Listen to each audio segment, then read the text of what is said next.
نحمده ونصلي على رسوله الكريم أما بعد فأعوذ بالله من الشيطان الرجيم بسم الله الرحمن الرحيم اهدنا الصراط المستقيم صراط الذين أنعمت عليهم غير المغضوب عليهم ولا الضالين صدق الله العظيم۔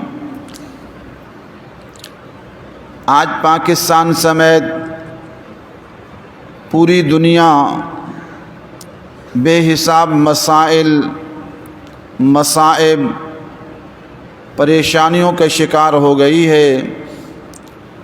پاکستان میں بہت سارے لوگ خودکشیاں کر رہے ہیں، اور یہی حال ہندوستان کا ہے، اور یہی حال بنگلہ دیش، امریکہ، برطانیہ اور پوری دنیا کا بنا ہوا ہے۔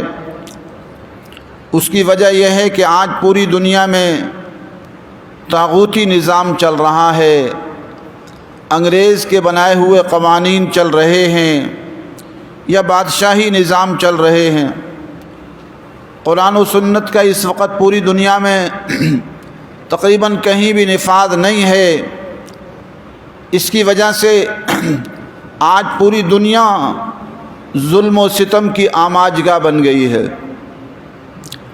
اور افسوس اور دکھ کی بات یہ ہے کہ علماء کرام کا ایک بڑا طبقہ بھی ان طاغوتی نظاموں کی حمایت کر رہا ہے۔ پاکستان کے اندر بھی دیکھ لیں تو علماء کرام کی ایک بڑی تعداد، حضرت مولانا فضل الرحمن حفظہ اللہ، اور ان کے ساتھ بعض حضرات کہتے ہیں 12 لاکھ علماء ہیں۔ بڑے بڑے علماء اور اکابر بھی ان طاغوتی نظاموں کی حمایت کر رہے ہیں اور اسی میں مسائل کا حل سمجھ رہے ہیں۔ ذرا تھوڑا سا جائزہ لیں تو اندازہ ہوگا کہ پاکستان میں مسلم لیگ کے 3 ادوار تھوڑا عرصہ پہلے گزرے، تو مسلم لیگ نے کون سا وہ ظلم ہے جو نہ کیا ہو۔ علماء کرام کی بڑی تعداد مسلم لیگ کے دور میں شہید کی گئی، لاپتہ کی گئی، اور ان پر ظلم و ستم کے انبار توڑے گئے۔ لیکن ان علماء کرام سے میری گزارش ہے کہ اتنا بتلا دیں کہ ان علماء کرام نے اس سلسلے میں کیا کیا۔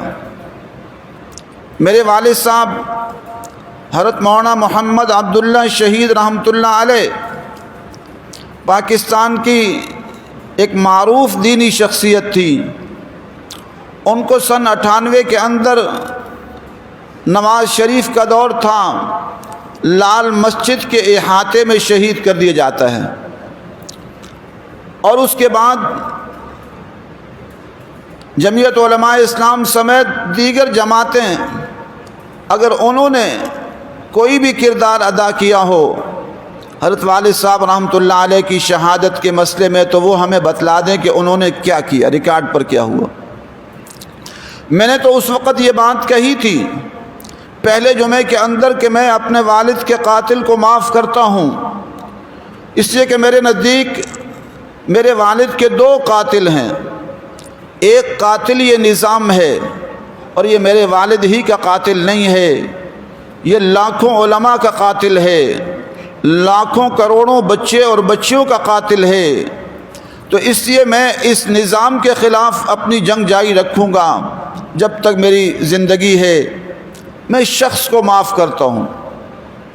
لیکن اس کے بعد بعض بزرگ علماء آئے، جس میں حضرت مولانا تقی عثمانی حفظہ اللہ بھی تھے۔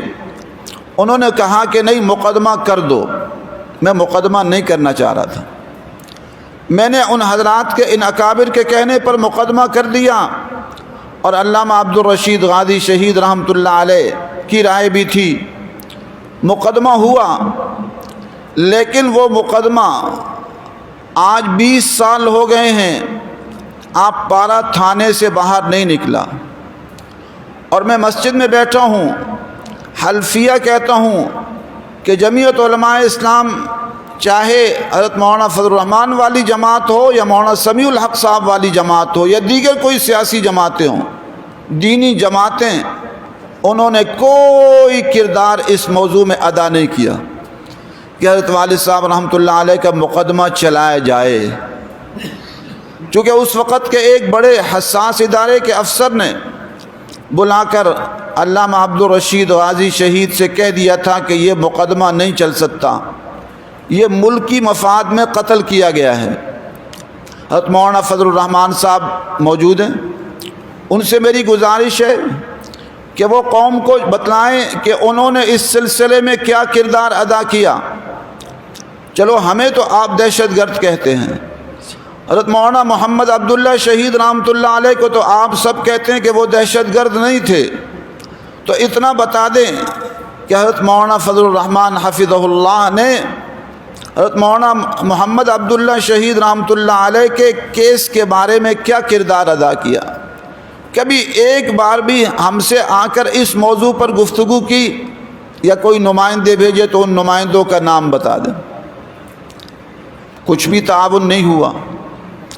اور اس کے بعد صرف حضرت مولانا محمد عبداللہ شہید رحمۃ اللہ علیہ کا معاملہ نہیں ہے، پاکستان میں بڑے بڑے اکابر علماء شہید کیے جاتے رہے، مسلم لیگ کے دور میں بھی اور جو پیپل پارٹی ہے اس کے دور میں لاکھوں علماء طلباء شہید کیے گئے، لاپتہ کیے گئے، عقوبت خانوں میں ڈالے گئے، لیکن جو مذہبی جماعتیں آج بڑھ چڑھ کر جمہوریت کی تعریفیں کرتی ہیں، انہوں نے اس موضوع پر کوئی کردار ادا نہیں کیا۔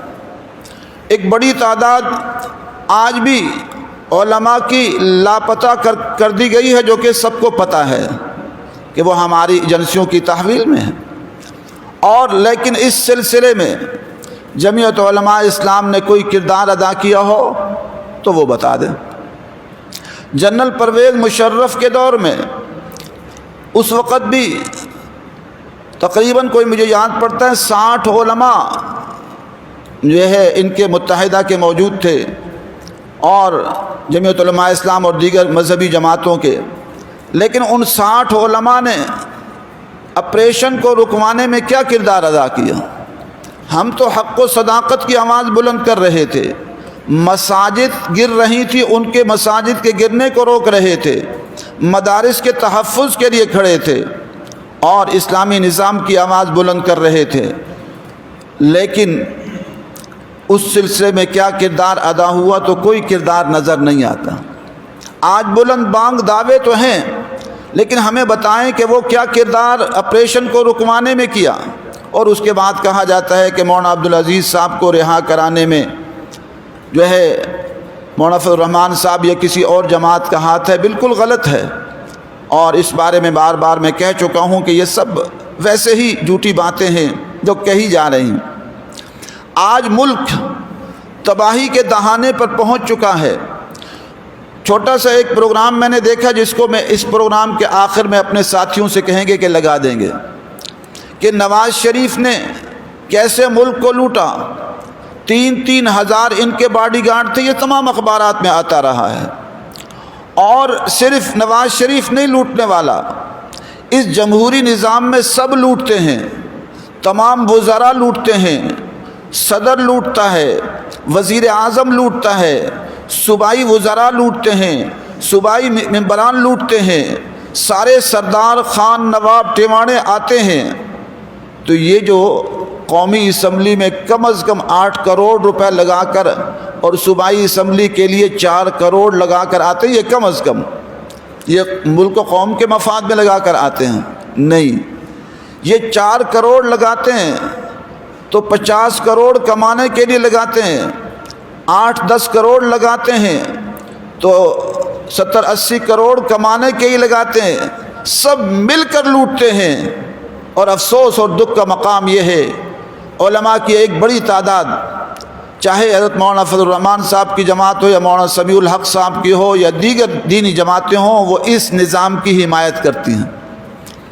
اس ملک کو کھوکھلا کر دیا اس طاغوتی نظام نے، اس قوانین نے۔ آج غریب کے مقدمہ درج نہیں ہوتا، غریب، میں کل ایک پروگرام دیکھ رہا تھا کہ ایک لوگ دعائیاں دے رہے تھے کہ ہماری بچی کے ساتھ عصمت دری ہوئی ہے، لیکن ہم جاتے ہیں مقدمہ درج نہیں ہوتا۔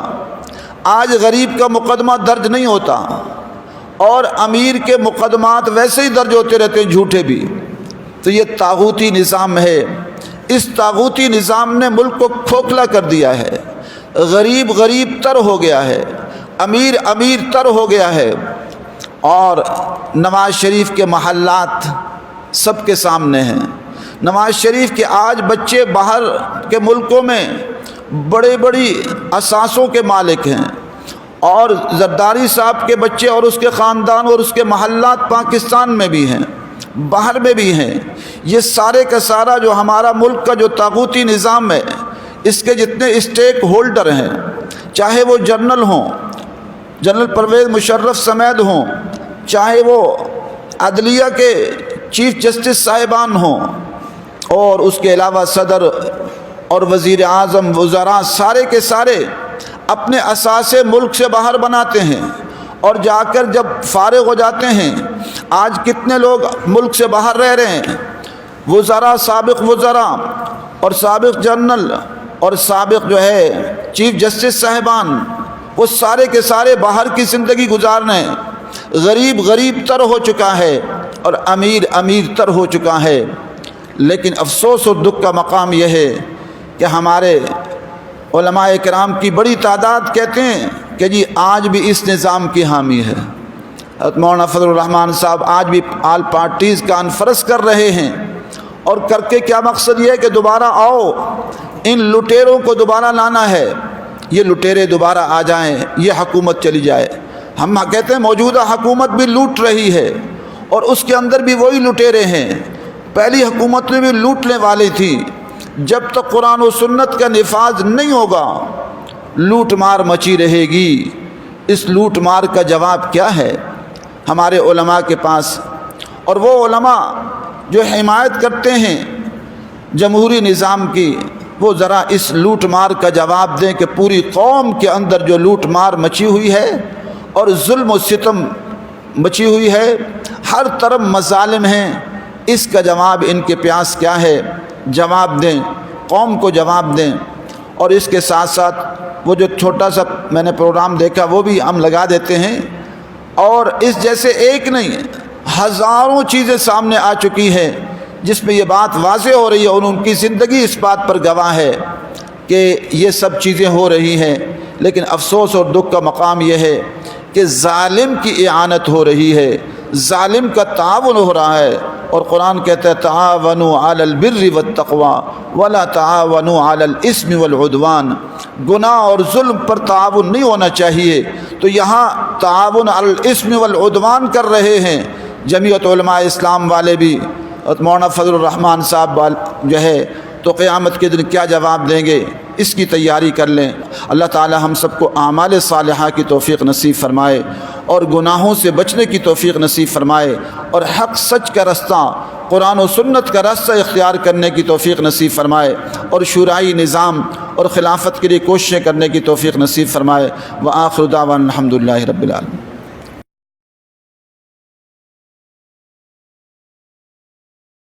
بسم اللہ الرحمن الرحیم۔ السلام علیکم۔ اس وقت ایک خبر بہت زیادہ زیر بحث ہے، اور سوشل میڈیا پر تو بہت ہی باتیں ہو رہی ہیں۔ یعنی یہ تک کہا جا رہا ہے کہ عجیب وقت ہے، عجیب و غریب حالات ہیں۔ کہیں گاڑی سے ہیروئن برآمد ہو رہی ہے، کہیں ہیروئن سے کار برآمد ہو رہی ہے، گاڑی برآمد ہو رہی ہے۔ اب اصل میں اس کی وجہ یہ ہے، یہ بات کیوں ہو رہی ہے، کیونکہ مریم نواز صاحبہ کے پاس ان کے زیر استعمال ایک گاڑی تھی جو کہ وزیر اعظم کے پاس ہونی چاہیے، اور یہ مرسڈیز کار ہے، بلٹ پروف گاڑی ہے، اور ان کو یہ لیٹر بھی لکھا گیا کہ یہ گاڑی آپ واپس کر دیں، یہ صرف وزیر اعظم کے پاس ہونی چاہیے، اور ایک ایسا شخص جو اب وزیر اعظم نہیں رہا اور کافی عرصے سے نہیں ہے، اس کی بیٹی کے زیر استعمال ہے۔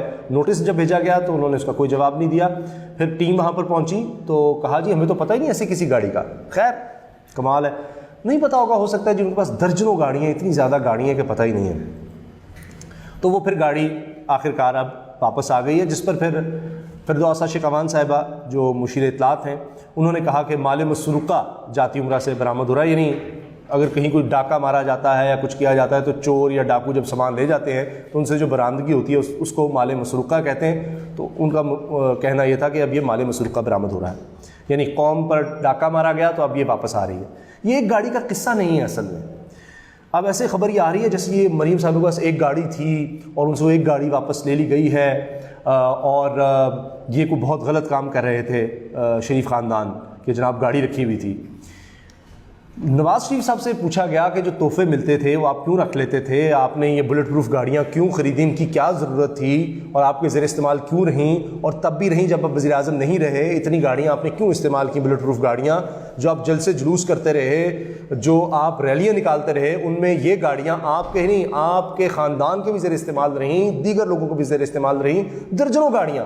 تو وہ کہتے ہیں میں نے کوئی غیر قانونی کام نہیں کیا. ان کے پاس یہ جواب ہے. وہ کہتے ہیں ہم جو اصل میں دیکھیے ان کی سوچ یہ ہے کہ جو کچھ بھی ہے پاکستان میں, جس طرح ایک بادشاہ والی سوچ ہوتی ہے کہ جیسے ان کی جاگیر ہے, یہ ان کو وراثت میں ملا ہے. اگر آپ کو یقین نہیں آتا تو میں آپ کو صرف چند مثالیں دے دیتا ہوں. اب یہ اس پر پوری پی ایچ ڈی ہو سکتی ہے, ڈاکٹریٹ ہو سکتی ہے, یعنی آپ چھوڑ دیں بلاول صاحب کو یا زرداری خاندان کو, اس پر بھی میں کسی دن ویڈیو بناؤں گا. چونکہ یہ بات ابھی آئی ہے, برآمدگی ہو رہی ہے شریف خاندان سے, تو اس وجہ سے کار کی, تو میں اس وجہ سے اس پر بات کر رہا ہوں. شریف خاندان پر تو پی ایچ ڈی ہونی چاہیے کہ جس طرح سے انہوں نے سرکاری وسائل کا استعمال کیا. دیکھیے کس کس چیز کا میں آپ کو بتاؤں. یہاں سب ایک گاڑی کی بات کر رہے ہیں, وہ بلٹ پروف گاڑی کتنی 5 کروڑ یا 10 کروڑ کی ہوگی, بہت بڑی رقم ہے یقیناً, مجھے تو پتہ بھی نہیں ہے یہ گاڑیاں کیسے ہوتی ہیں, کتنے کی ہوتی ہیں, لیکن اندازہ لگا رہا ہوں کہ یہ 5 سے 10 کروڑ کی گاڑی ہوگی. دیکھیے جہاں پر ایک خاندان 10 سال میں 10 ارب روپیہ ان کے پروٹوکول اور سیکورٹی پر خرچ ہو جائے, یہ اخبارات میں چھپا ہے. شریف خاندان پر 10 سال کے دوران 10 ارب روپیہ خرچ ہوا ہے, 10 ارب روپیہ ان کی سیکورٹی پر اور پروٹوکول پر. یہاں تک یہ بڑے قصے مشہور ہیں, میں آپ کو چند مثالیں دیتا ہوں. تقریباً 3000 پولیس اہلکار 3000 پولیس اہلکار ان کی سیکورٹی پر تعینات تھے. ان کی تنخواہیں, ان کا کھانا پینا, وہ سب سرکار سے جاتا تھا. کئی گھر تھے ان کے, اور سب کو انہوں نے سرکاری گھر کہہ کے اپنے ذاتی ملازم جو ہیں ان کی تنخواہیں بھی سرکار سے آتی تھی. ایک خاتون تھی نیما چندن, وہ نواز شریف صاحب, شہباز شریف صاحب کی والدہ جو ہیں, ان کے لیے, ان کو مساج کے لیے یا ان کو دبانے کے لیے, کیونکہ وہ ضعیف ہیں, بہت نیک خاتون ہیں ویسے, اس میں کوئی شک نہیں, بڑی عبادت گزار ہیں ان کی والدہ, ان کی خدمت کے لیے انہوں نے وہ خاتون رکھی ہوئی تھی. نیما چندن ان کا نام ہے, نیما چندن. ان کی تنخواہ غالباً 40-50 ہزار روپیہ وہ پنجاب سپورٹس ڈپارٹمنٹ سے آتی تھی, ان کو وہاں پر رکھوایا ہوا تھا. اسی طرح سے 350 ملازم تقریباً ذاتی ملازم, جس طرح آپ سمجھ لیں کک, ڈرائیور, مالی, گارڈ, یہ سب جو ذاتی شریف خاندان کے ملازم ہیں, تقریباً 350 ان کی تعداد بنتی ہے, 323 یا 332. ان کی تنخواہیں بھی سرکار سے آتی تھیں, غریب لوگوں کے پیسے سے آتی تھیں, اس قوم کے پیسے سے آتی تھیں. یعنی آج ہم رو رہے ہیں کہ جناب چینی جو ہے اس پر ٹیکس لگ گیا, 3 روپے ٹیکس, غریب آدمی کس طرح دے گا, دیگر چیزوں پر ٹیکس کس طرح دے گا, وہ بیچارہ جو 15-20 ہزار روپیہ کماتا ہے وہ یہ ٹیکس کس طرح دے گا. اس کو تو مہینے میں اگر 100-200 روپیہ بھی زیادہ دینا پڑے گا ٹیکس کی صورت میں, تو وہ نہیں دے سکتا.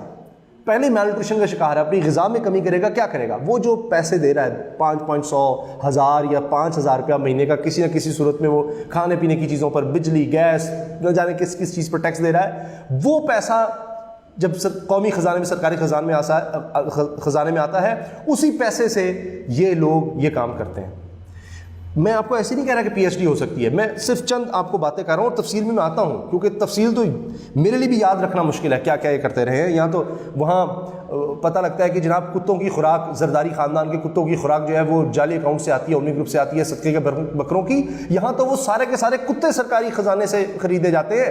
وہاں تو خوراک کا رونا تھا کہ جعلی اکاؤنٹ سے آتی ہے, یہاں پر سراغ رساں کتے خریدے گئے شریف خاندان کے لیے غالباً 45 لاکھ روپے کے, 10 کتے 45 لاکھ میں شریف خاندان کے لیے خریدے گئے. جناب میں آپ کو حقیقت بتا رہا ہوں, مور مر گیا یہاں پر جاتی عمرہ میں, کیونکہ اندر ایک چھوٹا چڑیا گھر بھی ہے اور پوری ایک سلطنت ہے اندر, جناب ایک اسٹیٹ ہے.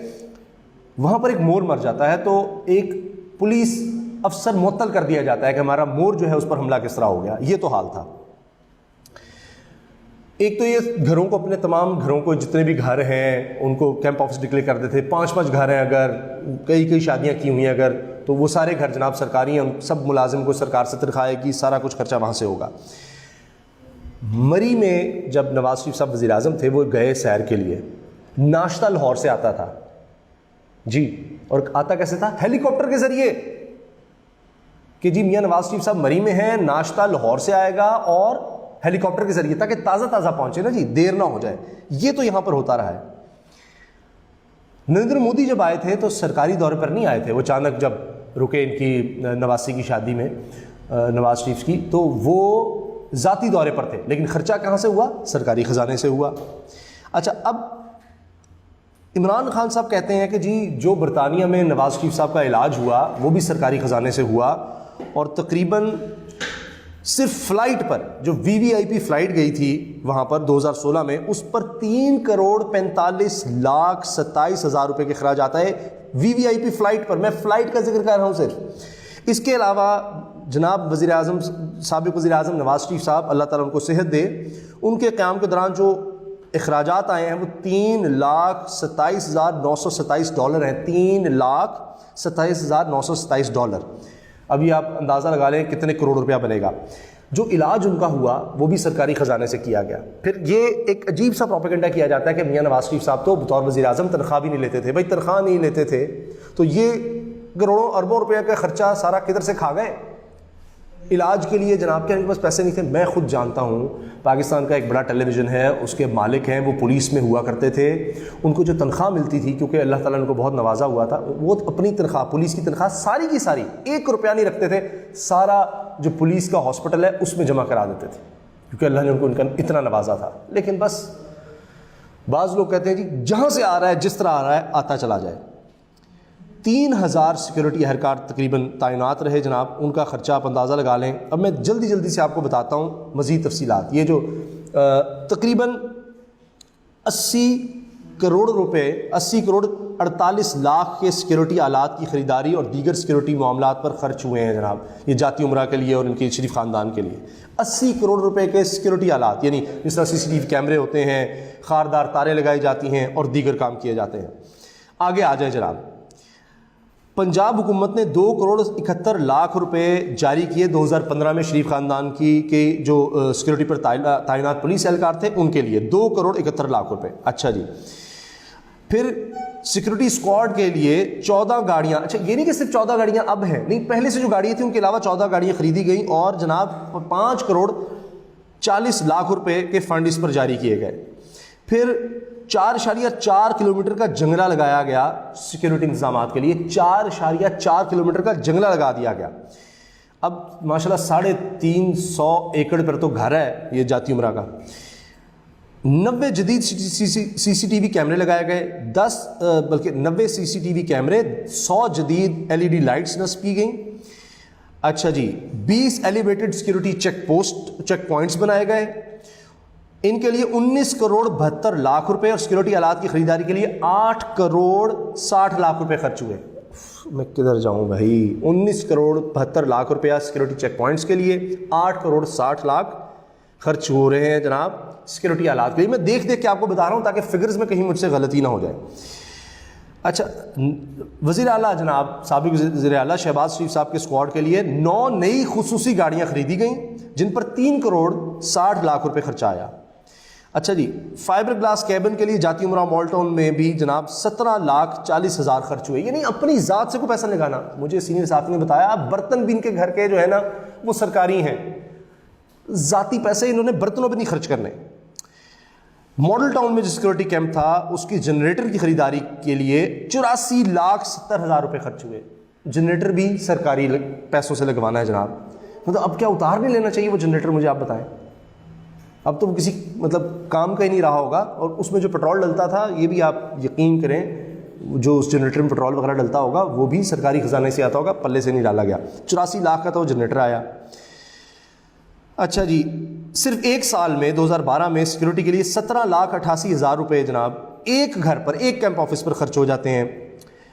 سیکورٹی کو اپ گریڈ کرنے کے لیے, سسٹم اپ گریڈیشن کے لیے 3 کروڑ 57,14,000 روپے بھی خرچ کیے گئے. یہ اس جو باقی خرچے ان کے علاوہ ہیں, یہ ایک دفعہ نہیں, یہ مسلسل خرچ ہو رہے ہیں. اچھا جی, نئی گاڑیاں اور خریدی گئیں، 35 لاکھ روپے ادھر لگا دیا. 10 سراغ رسا کتوں کی خریداری کے لیے 45 لاکھ روپے خرچ کیے گئے. 45 لاکھ کے لیے کتے خریدے گئے جناب ان کی سیکورٹی کے لیے. پھر ایک قریبی رشتہ دار کی ان کی شادی ہوئی تھی جاتی عمرہ میں، ایک قریبی رشتہ دار کی جاتی عمرہ میں شادی کی. اس کے دوران 21 کروڑ روپیہ خرچ ہوا. 21 کروڑ 19 لاکھ روپے خرچ ہوئے کہ جی ہمارے ایک رشتہ دار ہیں، وہ قریبی ان کے اہلکار ہیں، حکومتی عہدیدار ان کے قریبی رشتہ دار تھے، تو اس کے لیے 21 کروڑ روپے آپ نے سرکاری خزانے سے اڑا دیا. ہاں بہت سی تفصیل ہے جی، میں کیا کیا آپ کو بتاؤں. تو یہ ان کا انداز تھا. سیکورٹی پر جو تعینات عملہ تھا اس کی ماہانہ تنخواہ میں آپ کو بتا دیتا ہوں، وہ 9 کروڑ 63 لاکھ بھی ہوتی تھی کبھی، اور کبھی 10 کروڑ 10 ہزار روپے تک بھی چلی گئی. یعنی کسی مہینے یہ بھی ہوا ہے کہ 10 کروڑ 10 ہزار روپے 10 کروڑ 10 ہزار روپے تک پہنچی ہے جی ایک مہینے کی تنخواہ جو لوگ ان کی سیکورٹی پر مامور ہوتے تھے. اب یہ سب آپ دیکھ لیں، 10 کروڑ روپیہ تو صرف تنخواہ ہے سیکورٹی پر جو لوگ مامور ہیں ان کی، ایک مہینے کی 1 ارب سے 1.25 ارب روپیہ بن جاتا ہے یہ سال کا، صرف سیکورٹی کی تنخواہ کا. جو باقی ان پر خرچہ آتا رہا ان کے گھر کو محفوظ بنانے کے لیے، ان کو محفوظ بنانے کے لیے، ان کا ذاتی گھر تھا، یہ آپ ذہن میں رکھیں. یہ کوئی پرائم منسٹر ہاؤس میں نہیں خرچ ہو رہا. جو انہوں نے پرائم منسٹر ہاؤس میں ایک میڈیا سیل بنایا تھا، اس کی سرکاری سطح سے تنخواہ آتی تھی، وہ ایک الگ کہانی ہے. تو ہم یہاں پر کیا آپ کو سنائیں؟ یعنی ایک گاڑی کا رونا یہاں پر روئیں، یا یہ جو اس قوم کے ساتھ ایک غریب قوم کے ساتھ یہاں اربوں روپے کا، یہ جو کسی بادشاہ کی طرح، مغل بادشاہ بھی اس طرح زندگی نہیں گزارتے ہوں گے، وہ جو سلوک ہو رہا ہے اس قوم کے ساتھ، اس کا رونا روئیں. یہاں تو خبریں چل رہی ہیں کہ جی مریم صاحبہ سے گاڑی لے لی گئی، یہ بڑا ظلم ہو گیا، زیادتی کی جا رہی ہے کہ ان کے پاس یہ گاڑی ان سے کیوں لی گئی ہے، سرکاری گاڑی تھی. وہ سمجھتے ہیں کہ یہ سب ہمارا ہی ہے، یہ ہمیں ورثے میں ملا ہے. ورنہ آپ مجھے بتائیں، آپ یورپ کی مثال لیتے ہیں، وہاں جا کہتے ہیں جی ہم ویسا ملک بننا چاہیے، وہاں پر بہت اچھا ہے، بڑا خیال رکھا جاتا ہے لوگوں کا. کسی ایک ملک کی مجھے مثال دے دیں جہاں پر اس طرح کسی ایک خاندان پر خرچ ہوتا ہو. برطانیہ کے شاہی خاندان پر اس طرح خرچہ نہیں ہوتا، برطانیہ کے شاہی خاندان پر جس طرح یہاں پر خرچہ ہوتا رہا ہے، ہو رہا ہے. بلکہ ابھی بھی میاں نواز شریف صاحب ابھی اگر جیل میں ہیں تو round the clock 3 doctor specialist, اس کے علاوہ 7 دیگر سٹاف، پتہ نہیں 20 سے زیادہ لوگ ہو جائیں گے. یہ وہ کون دے رہا ہے خرچہ؟ ٹیکس سے جا رہا ہے. اور یہاں ایک گاڑی کا کرتے ہیں. شاہد خاقان عباسی صاحب انہوں نے گاڑی رکھی ہوئی ہے، نواز شریف صاحب ہیں وہ وزیر اعظم نہیں رہے تب بھی انہوں نے گاڑیاں رکھی ہوئی ہیں. باقی پروٹوکول الگ ہے. خاردار تاریں گھروں پہ لگ رہی ہیں جناب، سب گھروں پر جنریٹر لگ رہے ہیں جناب، 80-85 لاکھ کے جنریٹر ہیں، ان میں تیل ڈل رہا ہے، 3 ہزار سیکورٹی اہلکار ہیں. پتہ نہیں یار کیا ہے یہ، کیسے ہی ملک آگے بڑھے گا. بہت معذرت کے ساتھ پھر لوگ مجھے برا بھلا کہتے ہیں کہ جی جناب آپ شریف خاندان کے بارے میں کیسے بات کرتے ہیں، یہ ہے وہ ہے. یہ میں حقیقت بتا رہا ہوں آپ کو. کب تک اس ملک میں ایسا ہوتا رہے گا کہ 5 گھر ہیں، کسی کے 10 گھر ہیں، سارے آپ بنا دیں جناب. یہ کیمپ آفسز ہیں، ان یہاں کی ملازموں کی تنخواہیں 300 لوگ. کوئی خدا کا خوف ہوتا ہے؟ آپ کے ذاتی ملازم ہیں 350 اور ان کا آپ کہہ رہے ہیں. آپ اپنی والدہ کی خدمت پہ جو خاتون مامور کی ہوئی ہے اس کے پیسے خود نہیں دے سکتے. اتنے آپ غریب ہیں، آپ کو اتنے پیسے نہیں ہیں، وہ بھی آپ نے غریب قوم سے لینے، غریب آدمی سے لینے، آپ نے ان سے لے کر آج ان کی تنخواہیں دے رہے ہیں آپ. نیوا چندن اس خاتون کا نام، ان کی والدہ کی وہ خدمت کرتی تھیں اور ان کو تنخواہ سرکاری سطح سے دینی ہے. یہ تو حال ہے. اور یہ شریف خاندان کا طرز عمل، یہ انداز، شہنشانہ انداز، یہ صرف پاکستان میں ہی ہے. یہاں یہ حکومت کرنے آتے ہیں وائس رائز کی طرح. جس طرح جب برطانیہ کی یہاں حکومت ہوتی تھی، جس طرح وہاں سے آتے تھے نا یہاں عیاشی کے لیے، گورنر ہاؤس اتنے بڑے بڑے بنائے ہوئے ہیں. وہاں آپ دیکھیں 10 ڈاؤننگ اسٹریٹ ایسے جیسے چھوٹا سا فلیٹ ہوتا ہے، چند کمرے. اور وہاں سے جب وائس رائے ادھر آتا تھا، یہاں گورنر ہاؤسز میں رہ رہا ہے، کہاں آپ دیکھیں کیسے کیسے اس دور میں انہوں نے بنائے ہوئے تھے. تو یہی حال ہے ان کا. وہاں جب جاتے ہیں تو شہباز شریف صاحب کی ویڈیو دیکھیں آپ، وہاں گئے ہیں تو ٹیکسی والے کو جب کرایہ دیا ہے تو وہ سکے بھی واپس لیے ہیں اس سے فوراً کہ جناب کوئی ٹپ وغیرہ نہیں دی، وہ بھی اس سے لے لیا. وہاں جا کر ان کا انداز اور ہو جاتا ہے. اور وہاں ٹیکسی میں پھر رہے ہیں، پیسے وہاں پر کس طرح بچا رہے ہیں. یہاں جب آتے ہیں تو پھر ایسے پیسہ ظاہر ہے سرکاری خزانے کا ہے نا، تو وہ اس طرح خرچ ہوتا ہے. جب اپنا لگانا ہے تو وہ تو یہاں تو لگانا ہی نہیں ہے نا. لوگ تو کہتے ہیں کہ شہباز شریف صاحب کے پاس شاید یہاں پر کوئی والیٹ بھی نہیں ہوتا، کیونکہ کبھی کوئی پیسہ خرچ ہی نہیں کرنا. ان کو کیا ضرورت ہے، لوگ خرچ کر رہے ہیں. اور آپ کو پتہ ہے وہ بھی گھڑی بھی بڑی مشہور ہوئی تھی میاں نواز شریف صاحب کی، پتہ نہیں کتنے کروڑ کی تھی، کتنے لاکھ کی تھی. ہم نے تو اس گھڑی کو، میں نے تو کبھی آج تک زندگی میں اس طرح کی گھڑی دیکھی نہیں، سنی بھی نہیں تھی کہ اتنی مہنگی مہنگی گھڑیاں بھی ہوتی ہیں. تو یہاں ان کے انداز اور ہیں. وہاں آپ دیکھ لیں 10-10 ارب روپے کے فلیٹس میں ایسے ہی نہیں رہ رہے، اور یہاں جو ہے انداز ہی ان کے اور ہیں. اللہ حافظ.